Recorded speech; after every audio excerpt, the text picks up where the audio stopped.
shift the way you lead, the way you live.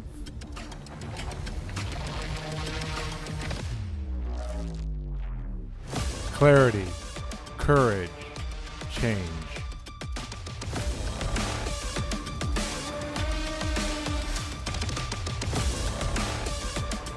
Because your next level won't wait. This is Monday MindShift, the clarity you've been craving, the shift you didn't know you needed. Hello, everyone, and good morning, afternoon, or evening, depending on where you are. I'm Shawn Michael, and I want to welcome you to Monday MindShift. So last week, we finished up the Identity Blind Spot series, if you recall. And if this is your first time here, I'm excited to have you. Glad you found this little corner of the interwebs. I'm dating myself with that term. And if you've been here before, you know how I roll here. I don't do hype. I'm only looking for real. As I said, and if you've been here before, go ahead and drop a hashtag OG. If this is your first time, you can drop a hashtag first time or just a number one. That lets me know who's here. As I always say, the tools that let me stream to LinkedIn don't necessarily give me the details of who's here or anything. Just tells me, like, I looked at my LinkedIn live and I can see how many people are here on LinkedIn. I can look at my tool and it tells me how many people are watching over on YouTube. So without your comments, I don't know you're here. So go ahead and say hi to me, say hi to others. Tell me where you're watching from. Use those hashtags to let me know if you're new here, if you're an OG, or if you're watching on replay. Anything like that. Let's make this a conversation. I didn't start this Monday MindShift to be a talking head alone, right? I wanted it to be an interactive conversation that we can have together. And that worked really well with LinkedIn audio rooms. It's a bit more challenging with today's setup, but it works. There is the ability to invite people to speak and share their thoughts, share their ideas. And tell your friends about it if you're watching, because I dropped the ball this week. I did not send invites until like 6 o'clock this morning or later. I don't remember exactly what time. My goal is to get them out no later than Sunday. Drop that ball.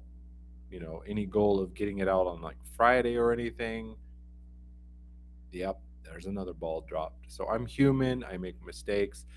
But that's okay. That's part of the journey, right? That's part of the becoming the true version of ourselves, of uncovering that. And that was what we were looking at in the previous series, was what are the blind spots?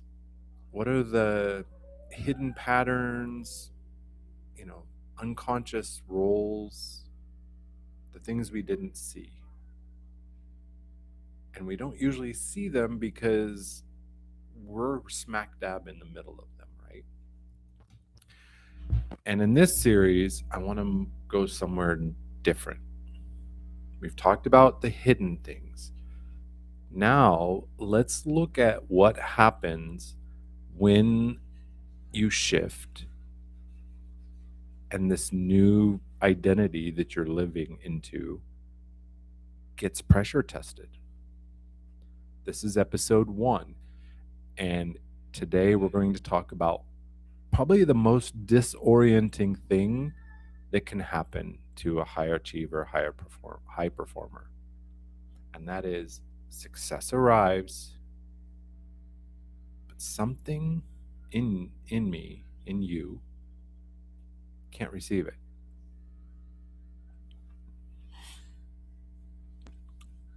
So I know there's not many people watching, unfortunately. I need to revamp my setup.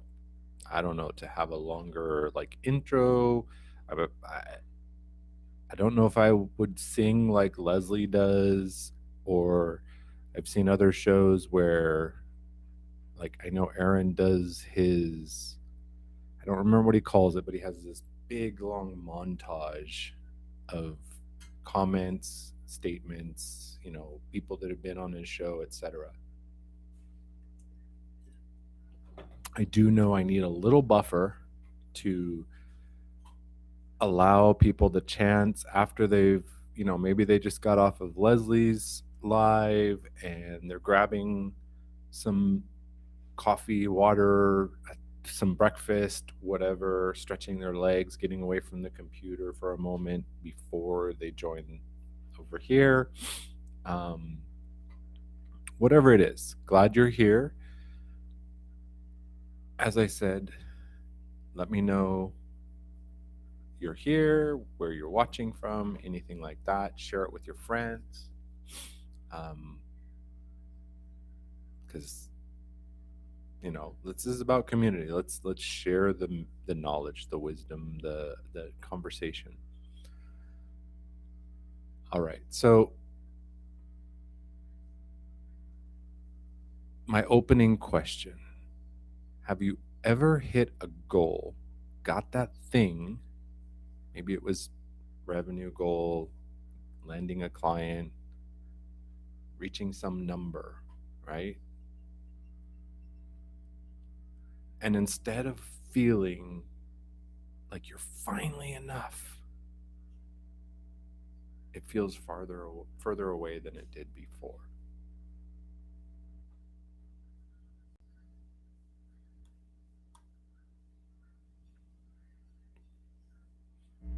Now, some people might call this imposter syndrome. I would say that's not the correct diagnosis. Imposter syndrome, as it's traditionally called, and I don't like using that word because I think imposter syndrome implies like you're just stuck with it, right? You caught it. Now what do? I got it. Now what do?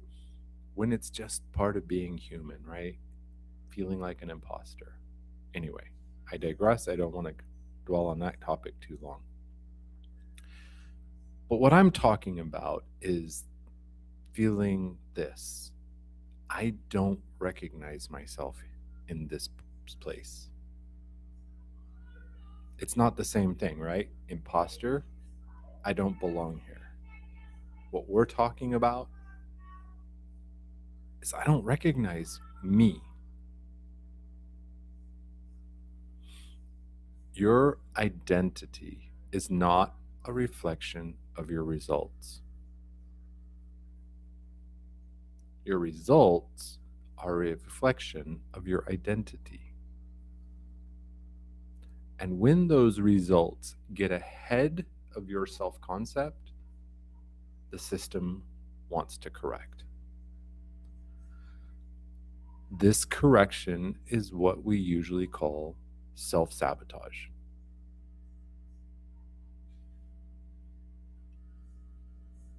And that's not weakness. What it is it's loyalty to an old identity.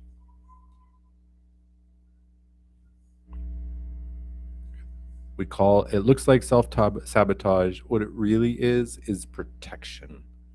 It's staying true to a version of you that in order to survive, you had to perform. And that version kept you safe. It wasn't designed for arrival. It was designed for the journey, for the climb.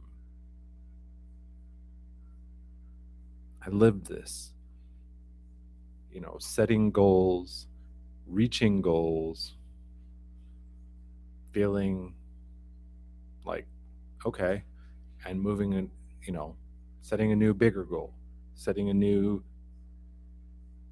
target. Like, okay, I got this target. What's the next one? Hit that target. What's the next one? Hit that target. What's the next one?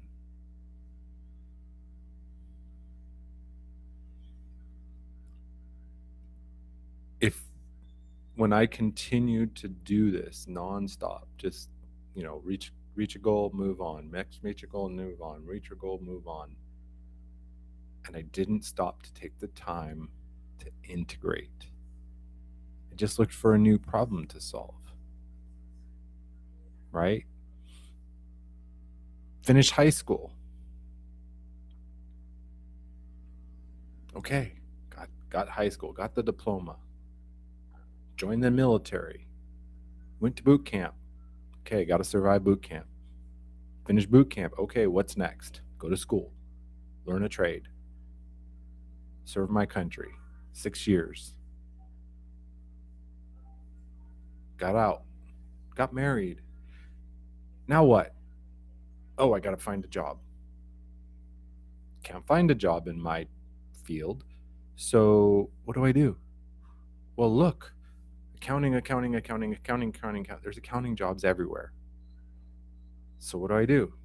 I take the GI Bill that I got from being in the military and use that money to go to school. Found a local business college that had an 18-month program in accounting. I said, there's job demand. My dad was an accountant. I'm really good at math. This should be easy. It was. First 4 sections of my time at university, straight A's, dean's list. So I get to the end of that. Okay, graduated with honors. Yay. Now what? Oh, gotta find a job. So my life was constantly like, reach this, jump to the next thing, reach this, jump to the next thing, reach this, constantly trying to prove to my dad, to my mom, to myself, to my wife, that I was enough.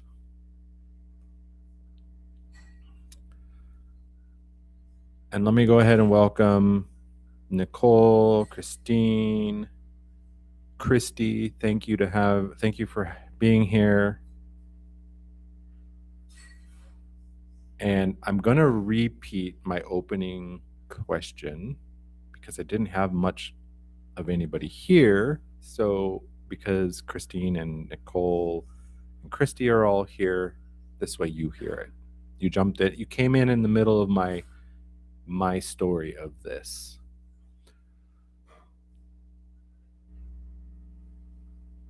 Have you ever hit a goal? Gotten that thing? Perhaps you reached a revenue target. You landed that client, or you landed multiple clients. You reached a number, right? Whatever. Could be anything. You reached the goal. And instead of finally feeling like this is enough, you felt further from it than before.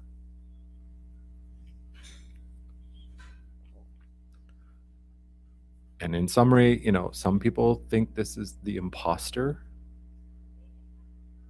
what I call the imposter monster.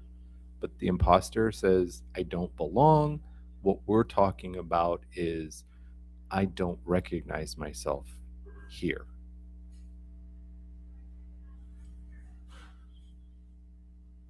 And it's loyalty. We call it self-sabotage, but it's not. We call it other things, but it's not. It's not weakness. It's not a character flaw. It's As I said, it's identity loyalty. It's protection. It's your system trying to survive, because that's what our nervous system and our brain is designed to do. Keep this organism safe and alive.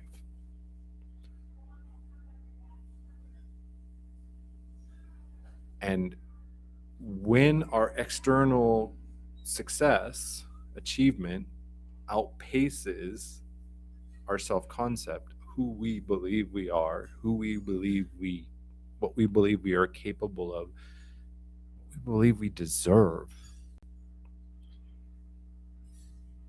that protection kicks in. And it can look like a lot of things. It can look like moving the goalpost every time you arrive. It can be minimizing what you've done. The most common way, deflecting compliments before they even have a chance to land. Right? Oh, I was just in the right place at the right time. I just got lucky. Oh, it was the team. All of those are valuable and all of those are important. But the problem is we can't stay there. Right? We need to take in the compliments, acknowledge what we've done, not for others, for me, for you.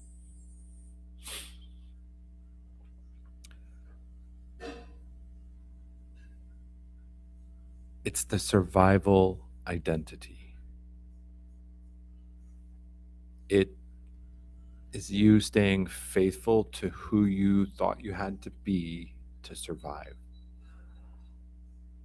An old version that kept you safe, that might have learned worth depended on earning it.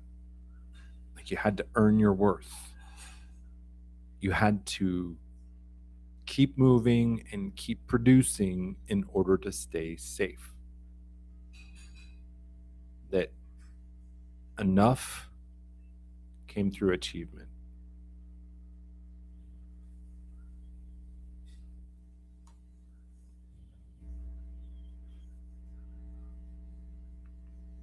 Let me look at the comments here.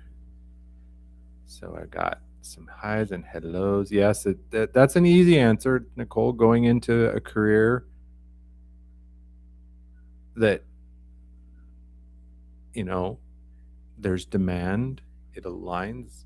I will say accounting, I was good at it, not the thing that I wanted to do for the rest of my life.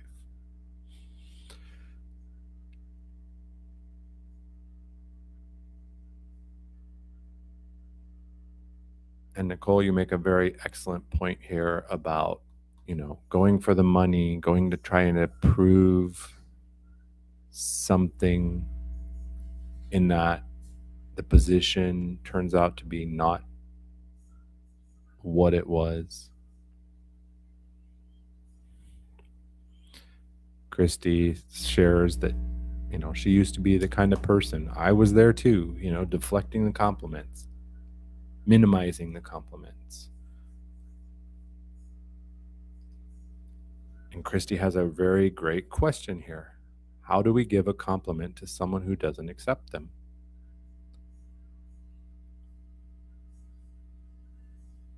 It's not up to me who accepts my compliment. Everything we learn, if you look at John Maxwell and others that are prominent voices in leadership, in, personal development, anything like that, it's good to compliment others, to acknowledge people's strengths, their contributions, to encourage them, right? And I love that word, encourage, because courage comes from the Latin word for heart. So we could say courage is to have heart. To be able to face what we need to face. To encourage means to put heart into others. And I would say that doesn't always mean niceties and compliments. Sometimes it can mean like, hey man, what's going on? Like, I know you got more than this. I know you can be better than this.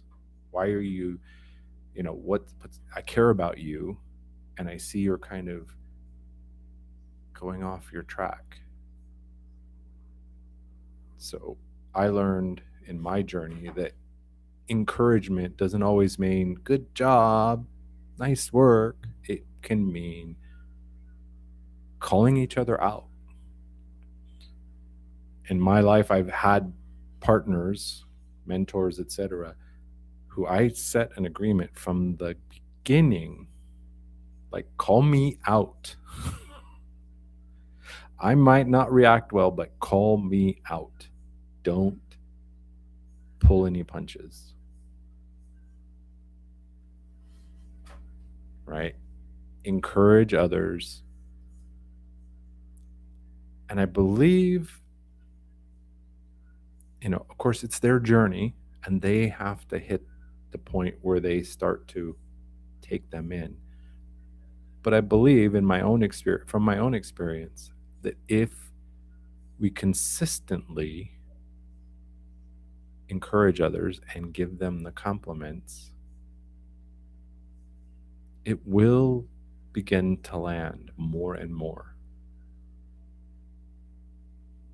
Absolutely, Sharon.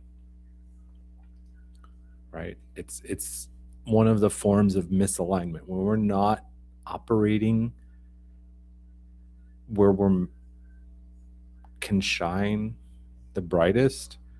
Our body, our soul, a deeper part of us knows, like, this is not it. And it will give us nudges. I think of it, the feather, the brick, the 2x4, the Mack truck. When our body, when our soul and spirit is trying to get our attention, it will start with a feather, like, hey, this isn't where you're supposed to be. This isn't the way to go. If we ignore that, we get the brick. The brick has a little bit more impact. If we continue to ignore it, we get what I likened to a 2x4 upside the head. And I've had this in my life. I'm like, whoa, okay, 2x4 on the head. Ow.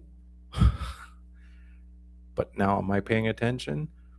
And then if we continue to ignore the signals that we are receiving, the Mack truck's coming.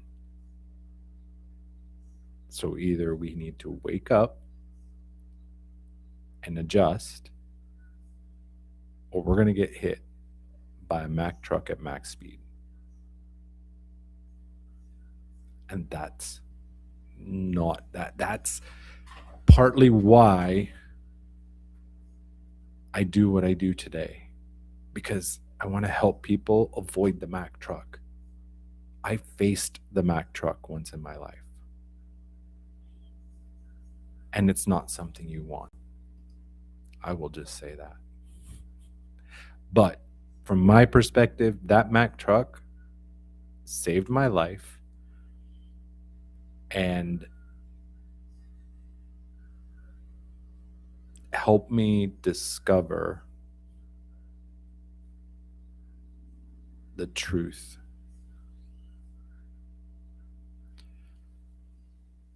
I had a meeting with Nicole this week about participating in the upcoming anthology, Men, Money, and Mental Health. And I've been working on my chapter, and I'm really looking forward to sharing that. because I believe it's going to open a lot of eyes and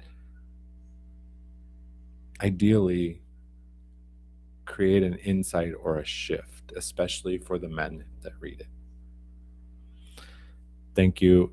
That was my original target. And look, what's my whole audience? Women. Who's the top audience on the podcast?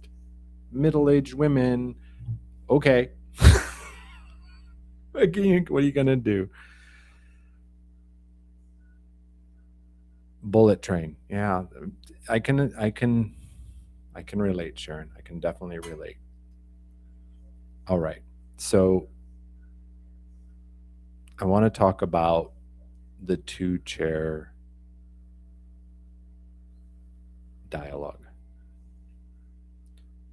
or what I've called the two-chair dialogue. We can call it the two-chair exercise. I've done it many different ways through Monday MindShift, the Blind Spot series, etc. Today, I want you to imagine that chair one is your self-concept, your identity that you built in your proving years. This version, this identity of you, it knows how to earn.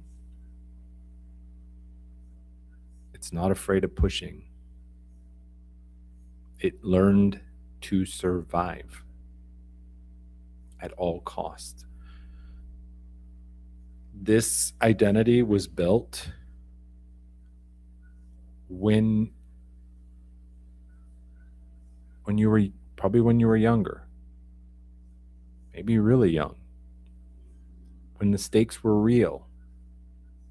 There was something to prove, or at least you felt like you had something to prove. It might have been a season in your life or career where you had to fight for credibility, for recognition. But no matter what, this identity in this chair knows how to do all that, to do what it takes to get to the next step, right? To push, to earn, to prove, all of that. In chair number 2 is a version of you that your results are consistently pointing toward. It belongs in the rooms you're entering, not because it fought its way in. It's just, that version of you just knows, like, this is where I'm supposed to be. It knows it doesn't have to prove anything. It operates from the place of security, not responding to threats.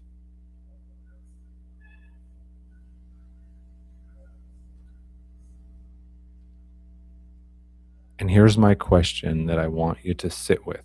I don't want you to rush through this. Which chair are you sitting in right now? I'll repeat that.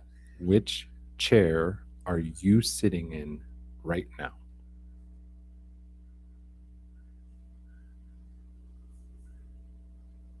Sorry, that was not the right paste.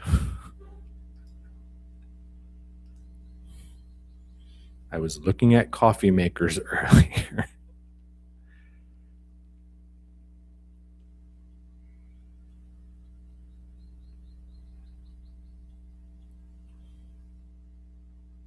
All right, there we go. Which chair are you sitting in right now? I saw there's a comment from Sharon. Absolutely true, absolutely valued.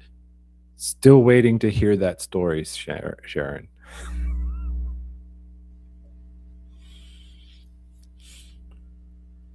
I don't know. When I talked to you before, Sharon, I think there was a plan to do more lives yourself, launch a podcast. I don't recall exactly, but I'm looking forward to hearing more. I've seen you on Leslie's show and what you share. You have a message. When are you going to stop hiding behind it?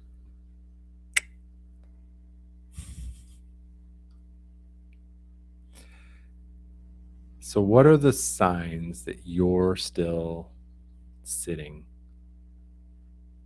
in chair number one? We'd already talked about one.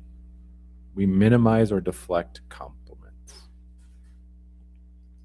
You attribute your result to luck, the right timing,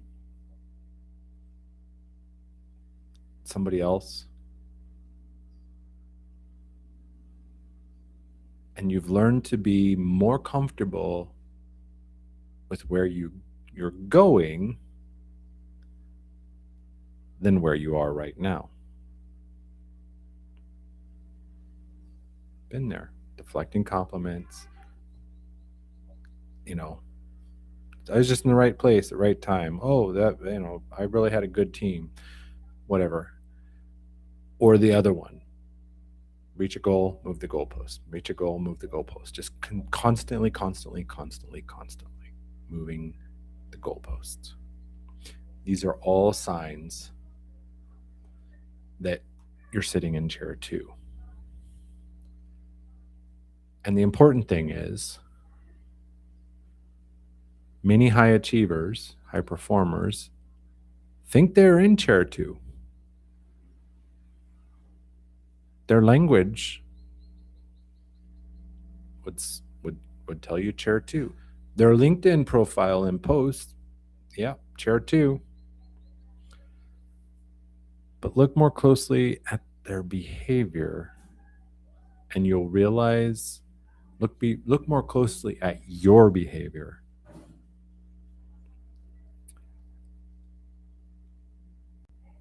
I have something to add to that, Sharon, and I will add it.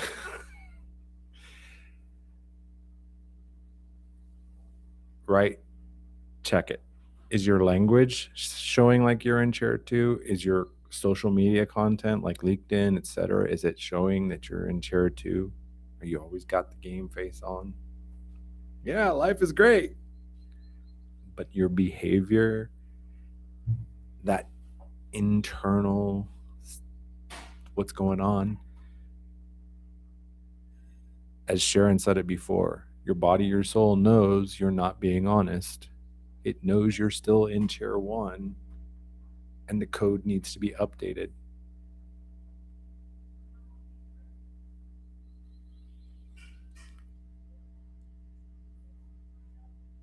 So here's another reflection question. Think about the last time you achieved something significant. This could be anything. It could be a promotion at work. It could be running a marathon or a 10K or 5K or whatever. It doesn't matter. It could be, reaching a weight goal, whatever. Think about the last time you achieved something significant and answer this for yourself. What was the first thing you felt? Right? Let me rephrase that. The last time I achieved something significant, the first thing I felt, or what was the first thing I felt?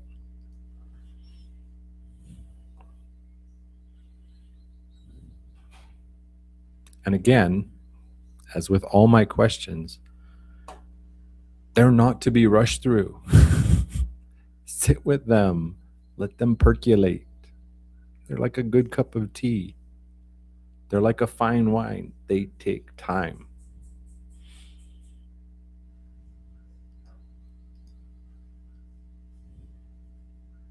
All right.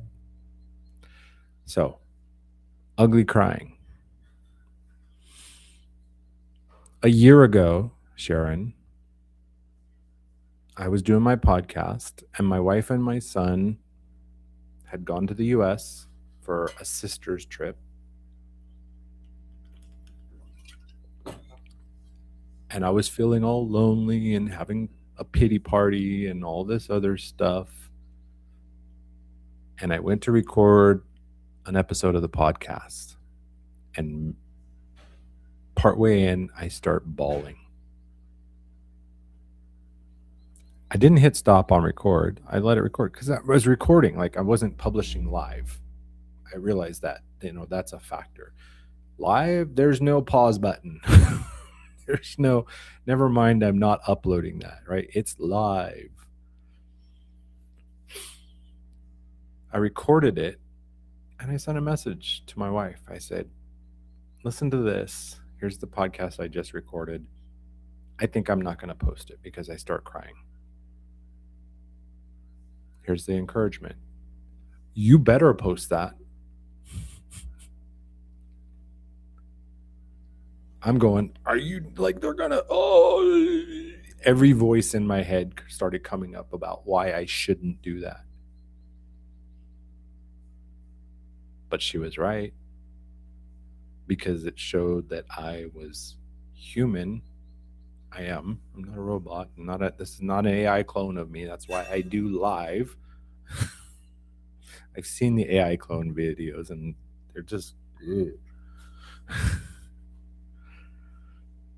there's no soul and it's,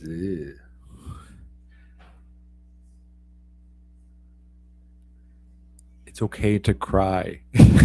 It's okay to scream and yell and whatever you're feeling in the middle of your life. It's not something to be afraid of. I've learned that now. I'm not afraid of, apologizing that I started the show late because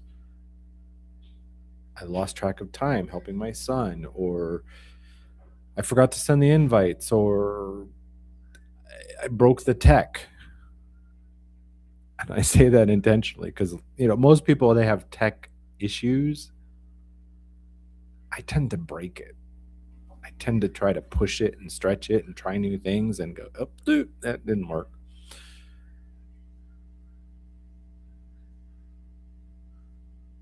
So once again,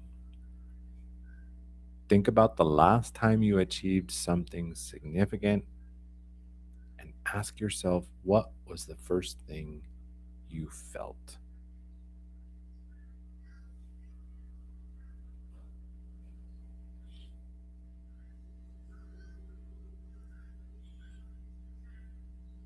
People will discern it. Sure. And I understand what you're saying, right? It's not about being afraid of the vulnerability. It's, you want people to understand it. Share it. If it breaks down, then I tell my English coaching students all the time, like, don't be afraid to say, I'm sorry, could you repeat that? Didn't catch it. As the producer, the creator, if we break down crying, like, recompose a little bit, have an ugly cry, and pick up. Right? It's like an actor. You're going onto the stage, and this happened. This is a real life story, and tripping. And I could either choose to break down or just pick myself up and go on like it didn't happen. And I've had multiple occasions in my life where things didn't go the way I planned. And I've learned to just press on from a place of stability, not from a place of like, oh my gosh, if I hurry up and if I push on, they won't see it. Nobody will remember. Nobody really knows my script, blah, blah, blah. Not that. I'm talking about like, life happens. I broke down crying. Okay, let me fix it. Continue on. Anyway.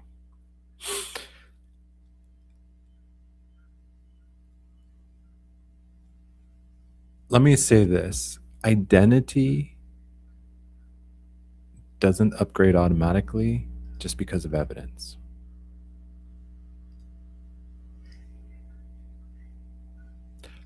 Trust me, I know. I struggled with the imposter thoughts for a long time, in spite of piles of evidence to the contrary. I struggled with thoughts of nobody's listening to me anyway. Why would they care what I say? Even though I had people like private message me and say, Shawn, that thing you shared, wow, my whole perspective shifted.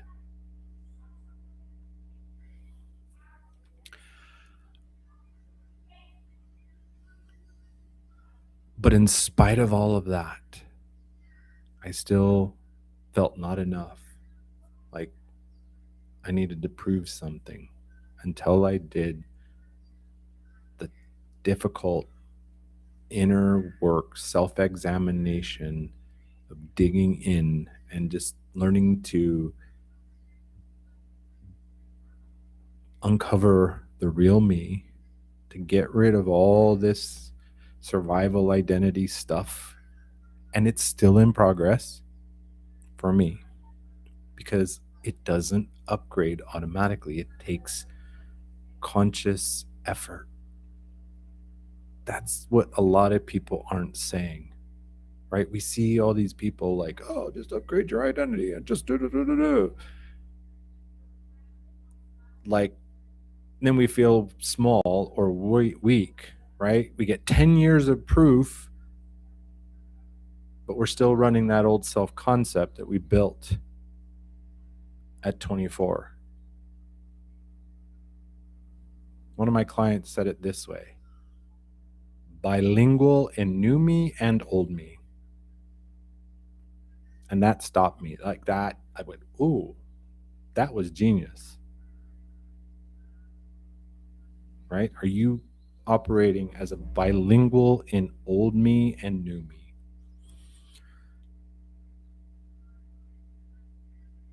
Are you fluent in both versions of you? Do you know how to operate in the old identity, that familiar, proven, and safe version of you? And you're learning, you're growing, you're changing. Might be awkward, might come with a little ugly crying. There might be gaps, right? But you're speaking the language of becoming something new. And what I've noticed in my work and my personal work with clients I've worked with, this is what makes it harder than it sounds. Many have been in that gap for a while. I don't mean weeks. For some, it's decades, years or decades. It's long enough to wonder if that gap is not actually a circumstance, but some character flaw. Perhaps you've been in that gap long enough to feel that quiet, persistent something underneath your awareness. Maybe it's a voice that says, I know better. I should be further along. What's wrong with me? Let me name it directly. Because shame keeps us stuck in the gap.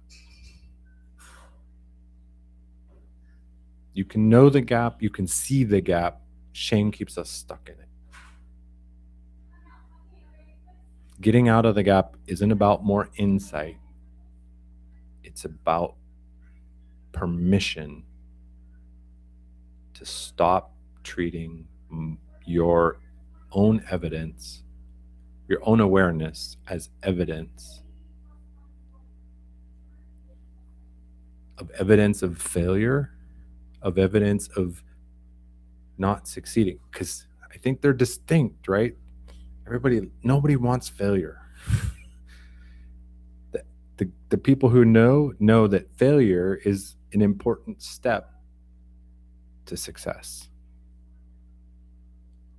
right? If one of my mentors said it, if you're not failing, are you doing anything? But I think more of us are afraid of not succeeding. We don't outright fail. We're just afraid of not succeeding. I know I did. And it started in 4th grade. At least that's where I can pin it down. It might have started earlier, but it started in 4th grade when I was tested for gifted and talented education. And I did very well on math and reading. My parents were proud. Oh, nice work. My teachers, oh, Shawn's so smart. But inside, I developed this. I have to maintain this idea that I'm so smart. And that I'm good at stuff and it's solving and succeeding. So don't try anything unless I know I can succeed at it. Habarigania to you, Michael. So I lived most of my life in that survival identity of not trying things because I didn't think I could succeed.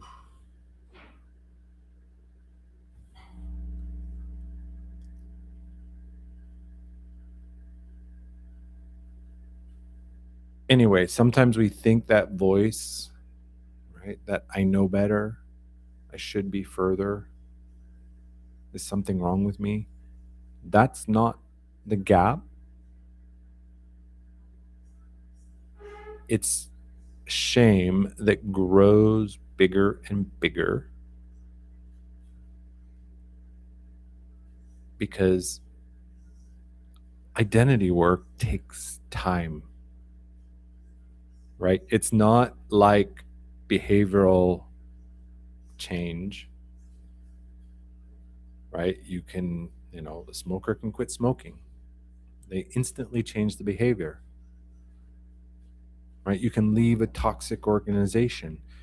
You change your environment. They're immediate changes. And we're in an era where we don't want to wait for change. We've always been that way, but it's been like massive, right? We live in this era. When I was young, we didn't have a microwave. I remember when my parents got a microwave, it changed everything. I don't have a microwave in my house today for multiple reasons, but we're in this era, right? You need an answer, go to a chat bot, ask a question, boom, answer. Before that, we had Google, right? You can go on Google and find an answer in minutes. Go to YouTube, whatever. But changing our identity, it takes time, it takes effort.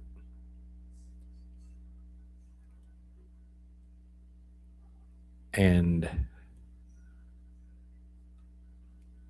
Michael, everything I do today is something that I thought I couldn't in the past. Coming here every Monday, doing a daily podcast, publishing on Substack, working with people that old me would have said, oh, I can't work with them because they're so much smarter or better or whatever than me. And ignoring the idea that I have certain gifts and talents that allow me, and the fact that I'm not in their stuff, right? I said that at the beginning. You can't read the label. I didn't say it this way, but you can't read the label because you're in the bottle. By having somebody outside who can read the label and help you understand what the label says and reach down and give you the support you need to get out of the bottle, because the bottle's not working. The container you've been in isn't working. As Sharon said, you feel it. You might not have the words for it, but you feel it.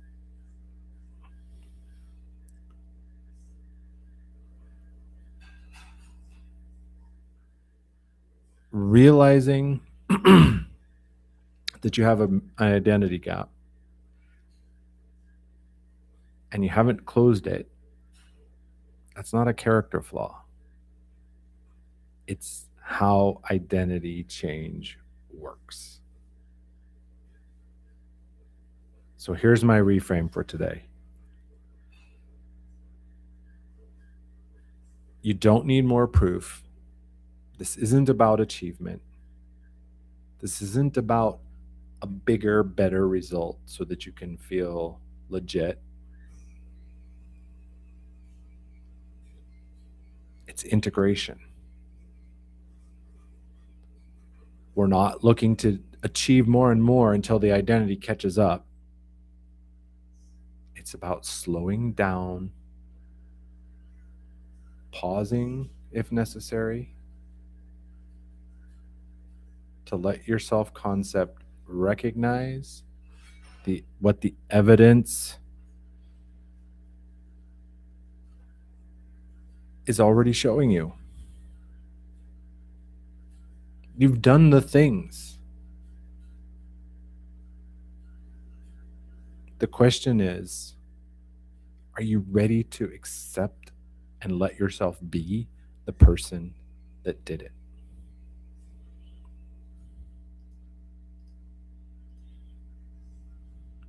All right, Michael's got, spiritual bypassing, Sharon, definitely is one term.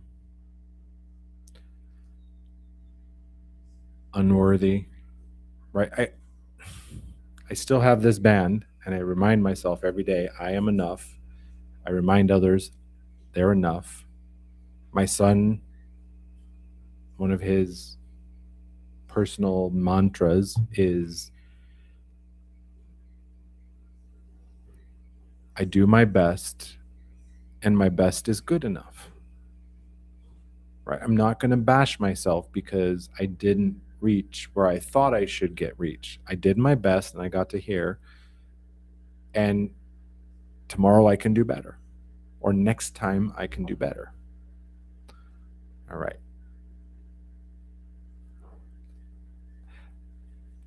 Felipe, better late than never. So Michael says, I flip my negative narrative about myself. I flip it regularly. It's still in there.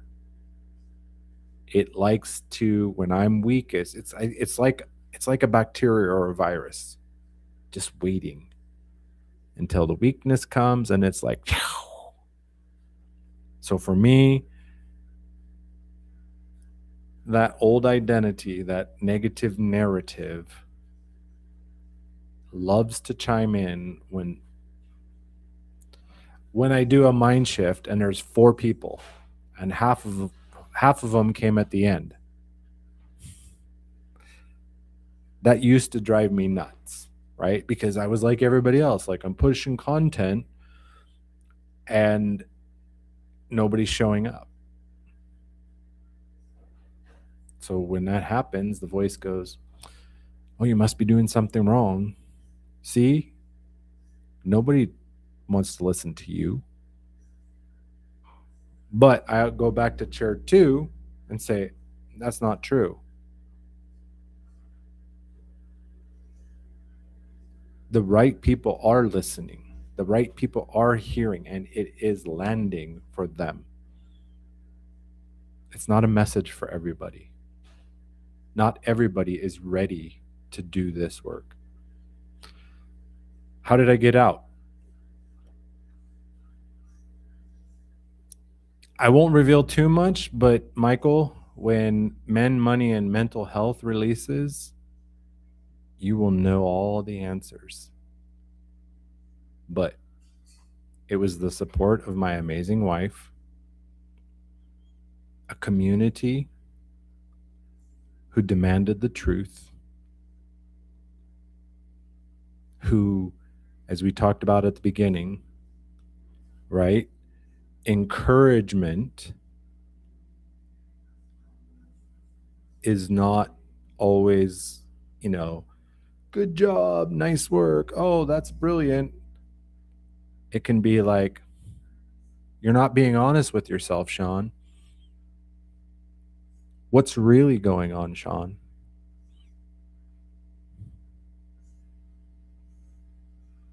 And it wasn't like boom, breakthrough moment, everything's changed. Took years, Michael, for me.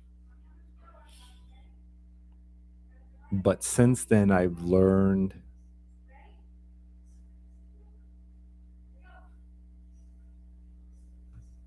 that there are ways to move ahead faster without bypassing, as Sharon highlighted, right? We're not looking to bypass. Yes, it is the beauty of Replay Felipe, and it's in 2 locations. LinkedIn, it's on YouTube. And, I'm looking at other ways because I see somebody's out there on YouTube. I don't know who, but somebody's over there on YouTube. And look at me. Like, I talked a whole hour almost. Usually I'm panicking, like, oh, what am I going to do for 40 minutes or whatever? But here I am. It's almost a full hour and it's all been me.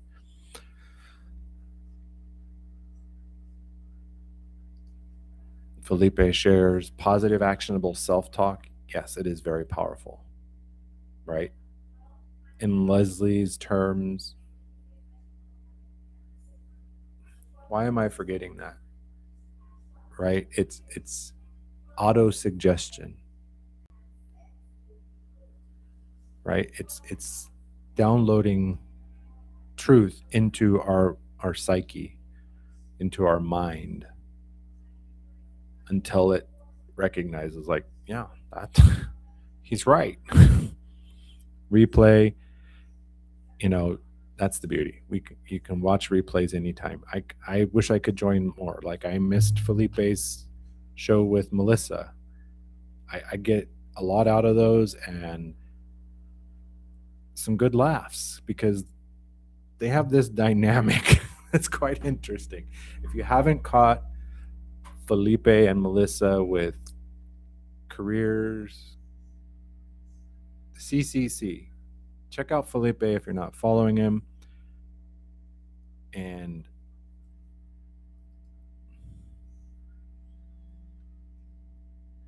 yeah, absolutely, Michael. Are you going to respond, as I said before? I don't know if you were here, Michael. The feather, the brick, the 2x4, the Mack truck. It could be a call forward, or it could be a like, whoa, what are you doing?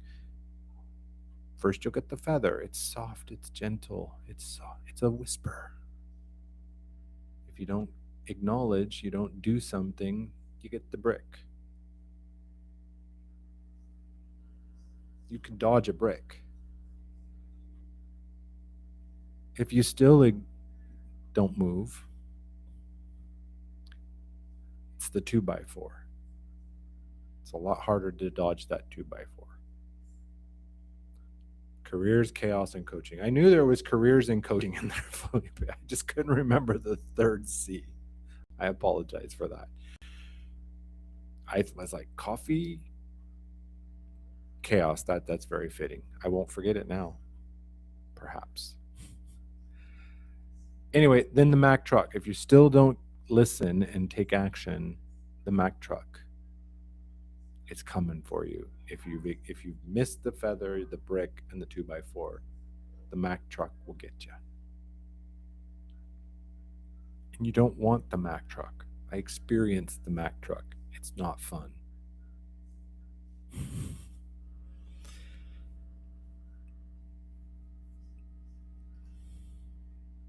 There we go. Careers. Let me go here. Careers, chaos, and coaching. And that's a great description. Like two siblings bickering, causing chaos, but sharing good information, helpful knowledge with knowledge.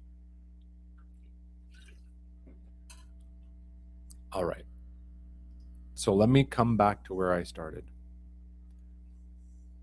When you achieve something,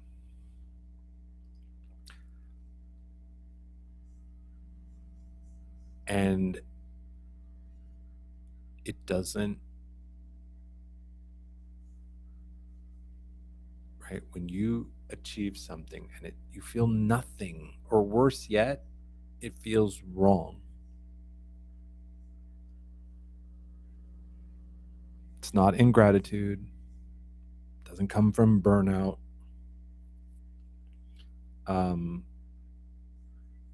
It's not a character flaw. It's just your identity saying, I don't know how to be that person yet. It's not a crisis. I call it a threshold. And the question becomes, do you walk through it, or do you retreat back to the comfort zone, to the familiar ground, looking for a new goal to chase?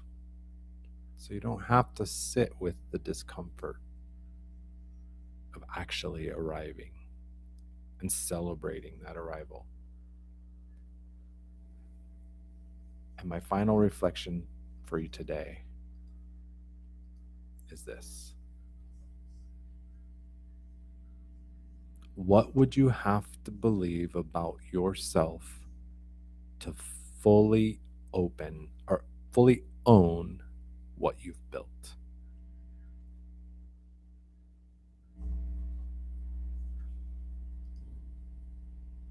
Very true, Sharon.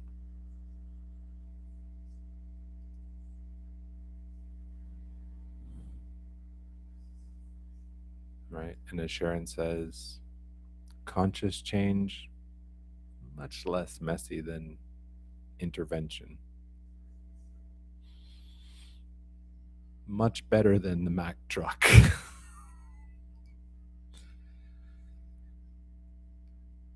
So if you've been here before, you've heard a version of this invitation.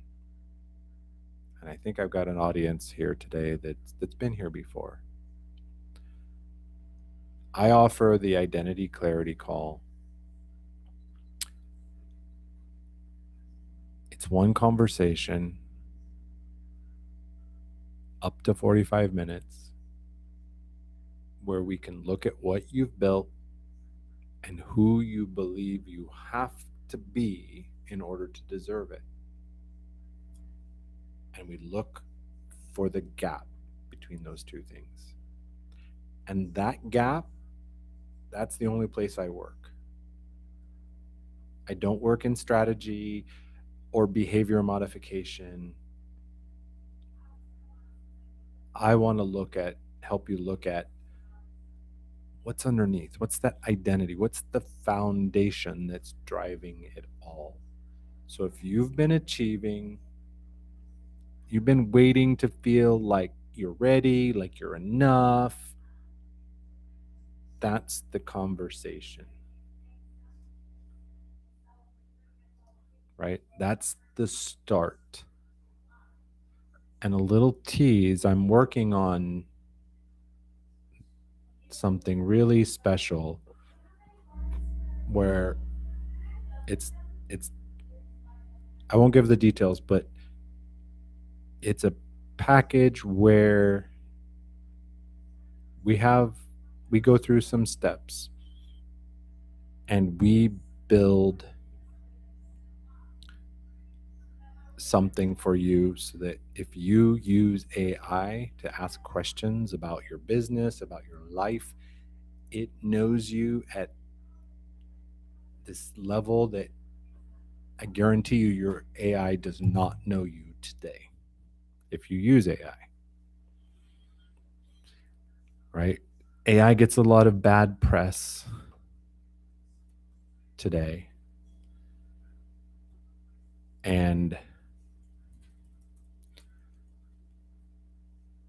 But it is a powerful tool, and you can use it for a lot of purposes.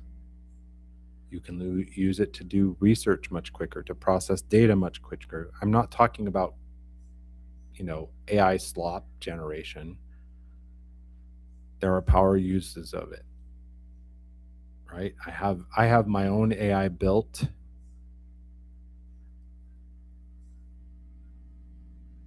and it knows me at the deepest level, and it calls me out. Like, Shawn, you wasted an hour on blah blah blah. You're violating your own teaching. What's going on? It does.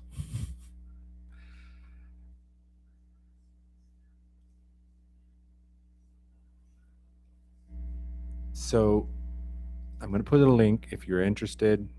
I'm doing it different. Previously, I said send me a message. Today, it's an easy link, dailypowerboost.com/identity. Get on my calendar. Let's have a conversation. Let's find that gap. I promise you, you will walk away with some point that, that will, Michael, it's called the AI imprint experience. It's not ready yet, but it's I'm working on it. I'm building it as we speak. But if you want to get on that call, that identity clarity call, have a conversation, find your gap, put it out in front of you, get you outside the bottle so you can see the label. And where you go from there, that's up to you. I offer services where I can be your guide and help you close the gap. But, because that's where we grow is in community and in working with someone else. Doing it alone is tedious, painful, difficult, etc. But doing it in partnership in a community is powerful, right? One of my favorite quotes is, if you want to go fast, go alone. But if you want to go far, go together. That's what worked most for me, was one-on-one support, a community that held me accountable, that demanded honesty from me. Thank you, everyone, for being here. Whether you were here from the beginning, middle, or end, you're appreciated. Have an amazing week. Take a step towards that solid version of yourself. Get in chair 2 and operate from chair 2. Not just talk about it, talk like you're sitting in chair 2 or post like you're sitting in chair 2, but shift so that your behavior, your inner experience shows you that you're in chair 2. Thanks again. I'm running past the hour, but I'm going to give like 10 minutes or so. And if anyone, I won't give it too long. I won't wait too long like I usually do. But if anybody wants to come up and share, ask a question on stage, no video needed, feel free to join. I'll give it a few minutes to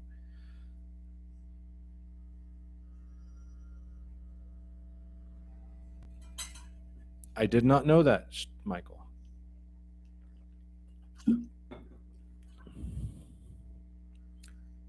I just heard it before. You want to go fast, go alone. You want to go far, go together.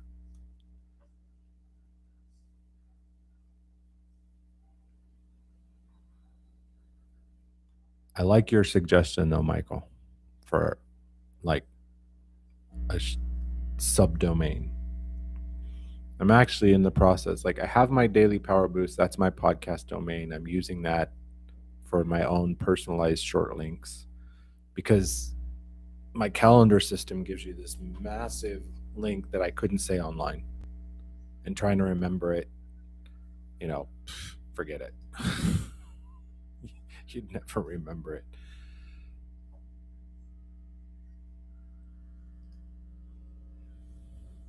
All right, let's put that up.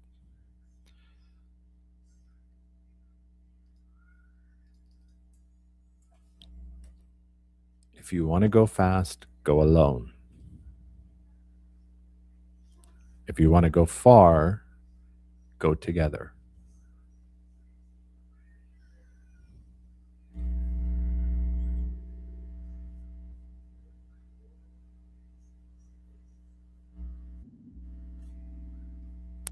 All right, we got Michael. If I can get to the button here. Hi, can you hear me? I hear you just dandy, Michael. Thanks Oh, for jumping up. this is the first time it's ever happened. Yes, we've been together on stage on other shows, but this is the first time here. Yes, and also this is what Restream. It's never worked for me before in the past, so this is the first time it's actually worked for me. Yay, Um, because I tried Annie's Restream. It doesn't work. It keeps on kicking me out. I'm like, okay, what a I pain. don't know what's Well, wrong and I there. know, like, at one point I talked with Sharon about Hmm. her co hosting with me. Like, we had a Hmm. discussion and we're like, okay, let's do it. But she was having a hard time connecting on Restream. Yeah, I guess it works with some people, and other. This is probably another universe thing where, once you got, Right. if it clicks, it clicks. If it does not click, it does not click. It's just making that Well, connection. and then also, how many times does Paulette on stage with Any in his Restream? No problem. Last No week, she problem. tried to come up on stage with Any and I. Hmm. We saw her, but nothing would work.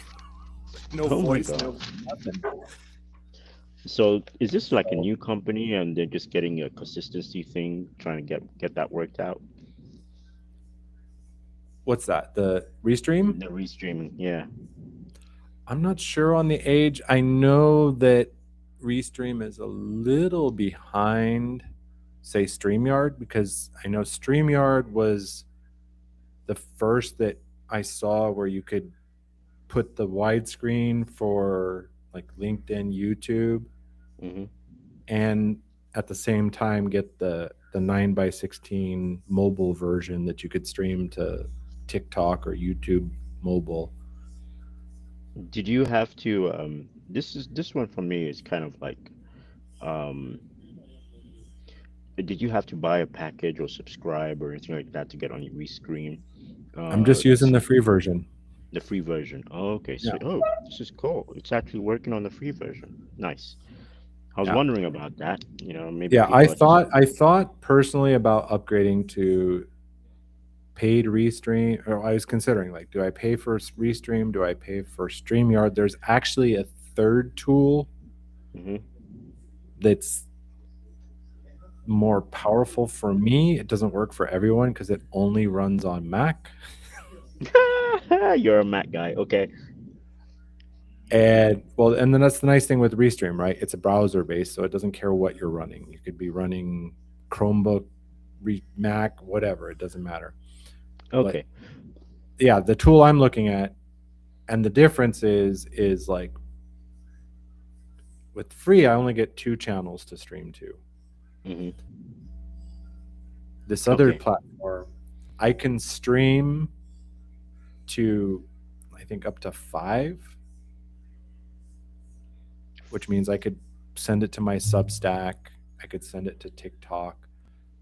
And at the same time, it creates a virtual cam that I Seriously. can that I can use anywhere. Wow. That's pretty neat. What the? That's very nice. What is that one called? Ecamm Live.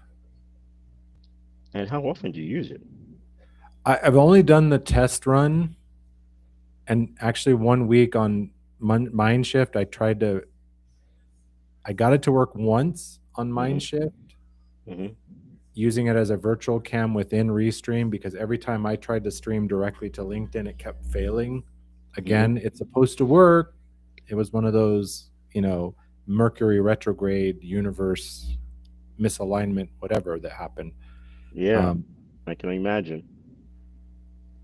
so, Okay, I wanted to talk to you about that AI package that you were working on, and I was wondering to myself, because I pretty much work with AI very regularly, Gemini, ChatGPT, mhm. and DeepSeek. This is the three I typically go to. Um, and I always feed them with information like you typically get from me, all that information regarding um, what I'm thinking about, my consciousness. And this year, I'm focusing on sovereignty. Um, I provided with information about myself, and this is how I grow a template about me and my mind.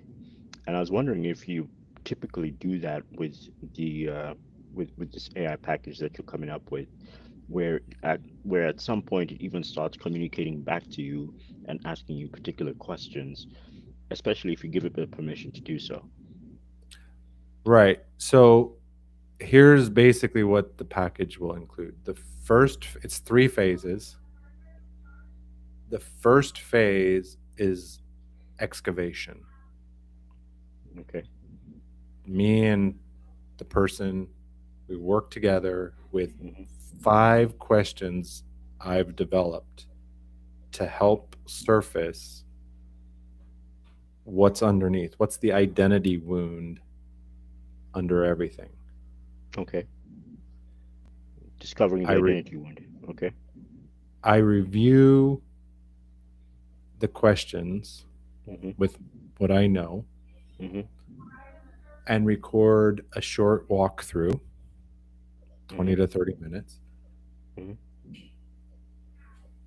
that the participant watches that, and then we have a live session together. We spend 90 minutes looking at 5 identity layers. Hmm. And what is the question? So it starts with questions, I get answers, Hmm. and there's a question underneath those answers. There's a Okay. pattern under the pattern. Okay. So you follow up with an additional set of questions, in other words. Right. Well, we work together to find the question, what's really underneath. Like Okay. if here's the questions and you gave me these answers, what are the questions that you're not asking underneath Okay. that? Okay. And We capture everything needed to create the input to feed the AI tool. okay. And then I will provide the personal identity imprint document, which is a structured prompt and usage guide where you can put that in to Claude works best, but it will work in any of the tools. Okay. That's phase one, right? Phase one is the excavation. Hmm. Phase two is the session, the 90-minute session where we spend Okay. 90 minutes talking through your answers, etc. Okay. And I collect all the information to build the imprint document, the personal Hmm. identity imprint, Hmm. so that that new information that we've uncovered together, you Hmm. can now feed to your tools. And that's So phase that three. now and phase three, you have that document and you can actually start using it as Okay. As you please. as a And as context for your for your tools, Cool. And right? Because most of the tools you have the ability to put documents that guide it. So it's mhm. not asking you the same questions again and again and again, right? Yeah, that's definitely what you want to avoid. I haven't reached that junction, that juncture yet. Um, but I can also imagine or foresee that it would be rather annoying if the same question keeps on being asked over and over again. Then you definitely wonder whether you're using the same AI tool or if it's a different AI tool or what's going on behind um, what do you call it, the algorithms that are being thrown at you. Um, when do you intend to um, implement this exploration? I'm targeting like the next 30 days. Cool. Could you please add me to the list of people you communicate with in order to be able to help you go through this or to help myself go through this, however you need, however you want me to do it. I am particularly interested in it, primarily because you're in the area of exploring questions, and that is something that I am particularly interested in because do believe that asking a whole slew of questions and understanding them is a way of expanding your knowledge of the universe. That is kind Right. of like one of my other Starting with primary goals. starting with the inner universe right here. Yes, yes, sir. And I think that this would be very fun, to be a very fun activity to accomplish with you um, at this juncture. That's how I feel. So when you're ready, please apprise me either through I will apprise messaging you. Yeah, or I'm building the landing page, or the landing page is in development. yes, So I understand. And if you like even want to like the back get end is already going, built. The okay, back end is ready to go. It's the front end that I got to get through. that's fine. I'd like to explore it all, see how it works and how it happens because this is an area in which I spent quite a bit of time. I've spent quite a bit of time asking AIs a lot of questions, and um, this avenue that you are pursuing might be able to help me um, not ask three AIs or four or five, but just one, and get answers that I am particularly interested in, or answers that would most probably come out of me, and I can recognize Right. their Or like you situation. said, Hmm. to hit you with the right questions that you Yes, could answer, right? yes, which is reframing. Yes, absolutely. So yeah, I look forward to working with you on this. All right. I thank you for coming on stage and sharing. I certainly appreciate your invitation, and I'm And glad thank I you, caught you anybody because that's I still almost missed watching. you. I think nobody's watching left. That's okay. I'm not so worried about the others. I am particularly No. worried about those that I'm interested in, and I focus that way. And I'm much better doing that than being worried about all the because to me that's a distraction. I've lived my life with distractions, and I tend to uh, deviate a lot because of distractions. As Hmm. a result, I'm not getting anywhere. I need to focus, and this is case in point what I'm trying to do. I certainly appreciate this restream that you have provided for us, Sean. Take care. You You have a too. wonderful rest of the day, And and anybody watching live or if you're catching replay, thanks for being here. Thank you, Calm. mhm. I And you appreciate can it. communicate with me anytime you want. Yes, we're connected. So All right, easy peasy. easy peasy. Take care. Thank All you. right.